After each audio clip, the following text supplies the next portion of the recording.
I read it because the boy I had a crush on really liked it, but I'm really lucky that he did. I found all three what if I talk about all three? What if I've got a Beckett fan? Totally got a Beckett fan for a Beckett fan, yes. Hey, I'm Emily Galvin Almanza. I'm the author of The Price of Mercy, which just came out this spring. I'm here at Prairie Lights, my hometown bookstore in Iowa City where I was born and raised, and I'm really excited to take you through, as a lawyer who writes stuff for non-lawyers, 5 non-lawyer books that have meant a lot to me as someone who's trying to figure out humans in the world. So obviously there are a lot of books in my field that I adore. I'm a longtime public defender. I write about what real public safety means and a lot of the really cool ways we could be making safer communities if we just put forth the resources.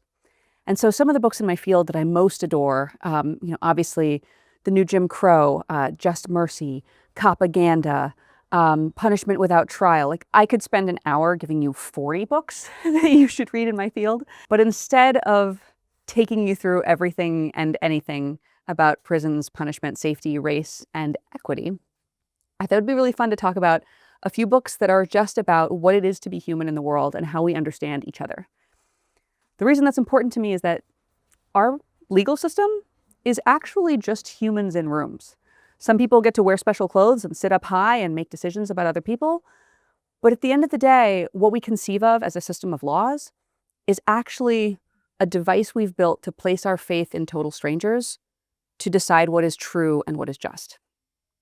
So when we think about who those strangers are, the first book that comes to mind for me is Jesus' Son by Denis Johnson. This book will blow your mind. It is lyrical. It is strange. It creates the kind of characters you know aren't really made up. Like, I suspect that this is actually nonfiction for Denis, but it's here in the fiction category because it's such an unbelievable series of stories that feel true that it's been categorized as fiction.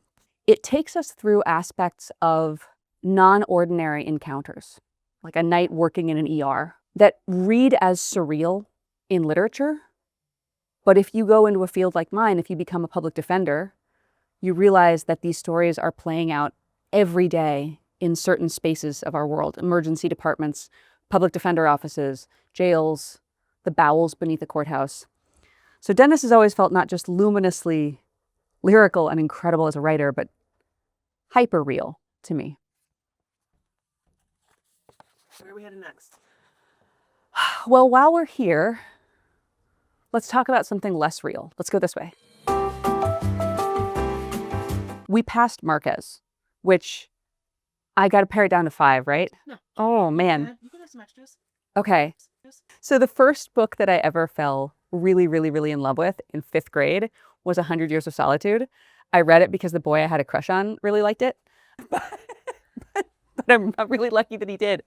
Because this way of approaching a narrative of a family and a web of relationships in the context of a very specific culture means a lot to me, because as a public defender and as someone who writes about my field, the need to write about family relationships and dynamics in a context predates my book by far. As defenders, we do something called mitigation, meaning that oftentimes I'm asking a judge or a prosecutor to give someone a better disposition than they would otherwise. Like, don't send this person to prison. The reason you shouldn't send them to prison is because the way they got here has a context. And I'm going to unpack that story and that context and those family relationships. And I'm going to start with my client's grandma sometimes and talk about how trauma has flowed through generations and how this human being came to be here not through otherness or monstrosity, but through a series of reasonable choices that you or I might make if we were under those circumstances. Reading that kind of inquiry into a family line, which embraces the surreal as an ordinary part of some lived experiences, has been really influential to my mitigation writing. There's one more though, but down here we have The Shadow of the Wind by Carlos Ruiz Zafón. So if you like Márquez and you want to keep going, this is it's a quartet. And the reason I mention this as a quartet is that it's 4 books that you can read in any order. And they are totally fascinating. They take place in Barcelona in the 1940s. Embarrassingly, I have never been to Barcelona. I still wish to go. But this is a kind of series that also embraces the surreality of daily life and also really powerfully depicts the sort of trials of a family and a web of relationships.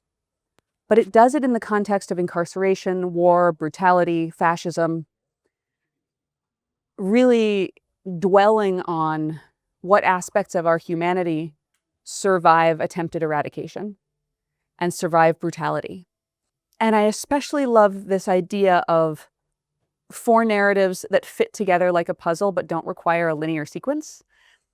In writing about the criminal court system, it's really challenging to explain how everything fits together. With The Price of Mercy, that's what I was trying to do. I was trying to take a subject matter where usually the literature in our field does a deep dive in like one aspect of it.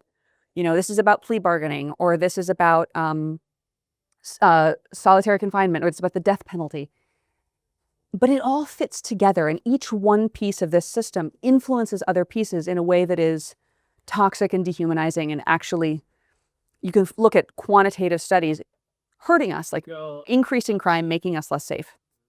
So figuring out how to explain something complex in a way that does not require a temporal thrust, but where you understand multiple pieces fitting together, interacting and engaging, is really challenging. I think this was an education for me in how to tell stories out of time.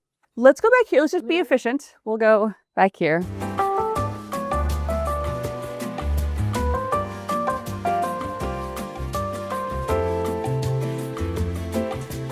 Felon by Reginald Dwayne Betts. This book is singular. It's a book of poems that emerge from the experience of living in this country as a Black man, being criminalized, arrested at the age of 16, incarcerated for many, many years.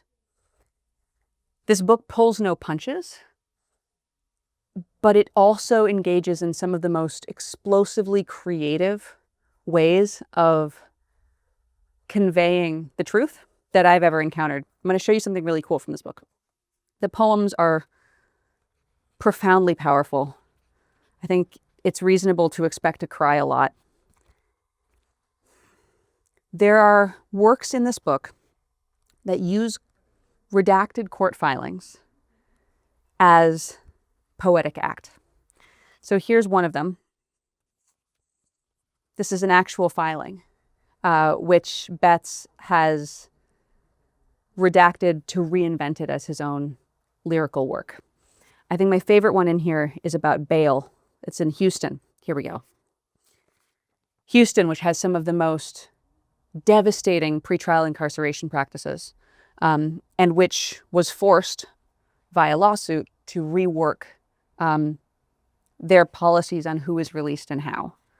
And this piece by Betts turns essentially a motion to dismiss into a poem.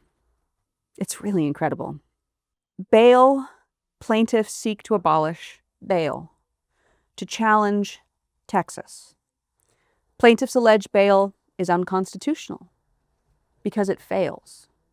Allege the Eighth Amendment ignore the Constitution. These claims should be dismissed. These challenges should be dismissed. The heart of the struggle is in this poem, extracted from the legalese that conceals the heart of the struggle.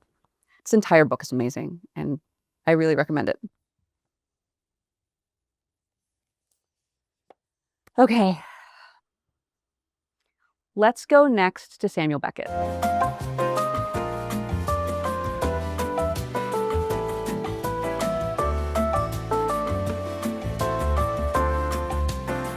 When I was in high school at Iowa City West High, I really wanted to direct Waiting for Godot.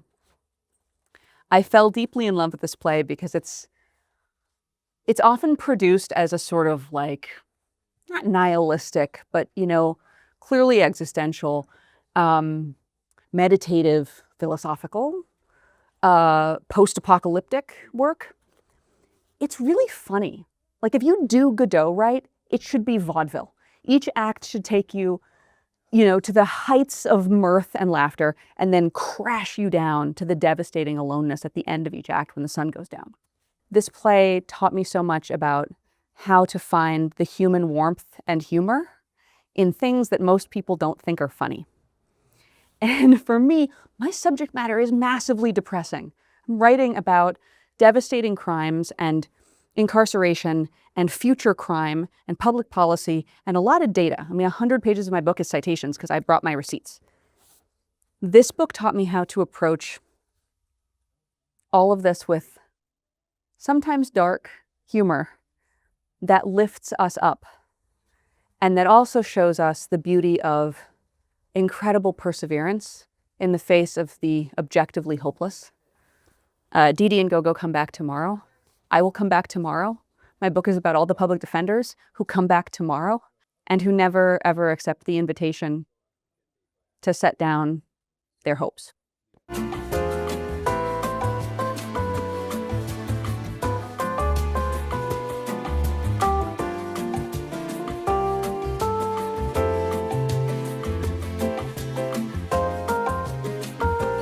All right, last selection, Harriet the Spy. I bring this up in particular because this is what is most informing my writing right now. Because having finished The Price of Mercy, I was thinking a lot when I finished writing it about the kids that I represented when they were 13 or 14 or 15. And a lot of them had had their first contact with police when they were 7 or 8, which is the age my daughter is now. And my daughter's a big reader. And I was looking at her and I was thinking, if there were kids in her school who were being stopped and frisked and adultified and criminalized on their way home from school, she wouldn't know about it. She wouldn't know what they were going through unless they chose to tell her and share their experience. Thousands of children in this country are going through that every day. In some neighborhoods, this is normal. And it's really devastating. There's research showing that children can literally disconnect from school as rapidly as the next day following negative police contact. And so many of these kids also they're set up to fail in the legal system. For example, 90% of children, if stopped by police, will just waive their right to a lawyer and talk to police alone. Adult police officers versus random 12-year-old. And when kids are subjected to what's called the Reid technique, which is a police method of interrogation that's not designed to get truth, it's actually designed to extract confessions from adults, when you do that to kids, they confess falsely a huge chunk of the time. It gets higher the younger you get. As many as a third of kids might falsely confess to something they never did. So we have kids in this country who are subject to criminalization, prosecution, incarceration, and not a lot of venues for them to talk about it or feel seen or share their experience or have language with which to protect themselves. My daughter knows the magic words. If she encounters police, she says, I want to remain silent. I want a lawyer. My lawyer is my mom. Here's her number. We should have more kids doing that as readily as they know how to stop, drop, and roll if they catch on fire. It's an emergency protection tactic. None of us should want our children speaking alone to the police. So this book gave me an idea. I started writing a middle grade mystery novel to help kids understand how to deal with accusation and criminalization and how to take care of each other and how to sensitively encounter how can one protect one's rights and what can I do to protect my peers and for all of us to stick up for each other. It's called Andromeda Diaz and the Reasonable Doubt. It's coming out this fall. Andromeda is a little bit like Harriet the Spy, one of my favorite characters from childhood. Andromeda is the daughter of 2 public defenders, but like Harriet, she has a very exploratory and adventurous and inquisitive nature. So instead of, going out and spying on the neighbors, which Harriet does so brilliantly, learning such valuable lessons at school, Andromeda enlists her best friend Danny, who's a little bit like Sport, to help her investigate and protect her friend who's been accused. It's going to be a series. There's going to be multiple novels coming out. I'm really excited about it. Over time, I think it'll help kids figure out how to gently encounter really hard subject matter like juvenile incarceration. If Harriet the Spy is our great spy, I would say Andromeda is like a mixture of Harriet the Spy and Perry Mason. So I hope that Andromeda will make a lot of kids feel seen and heard and protected. Where did this come from? Here it is.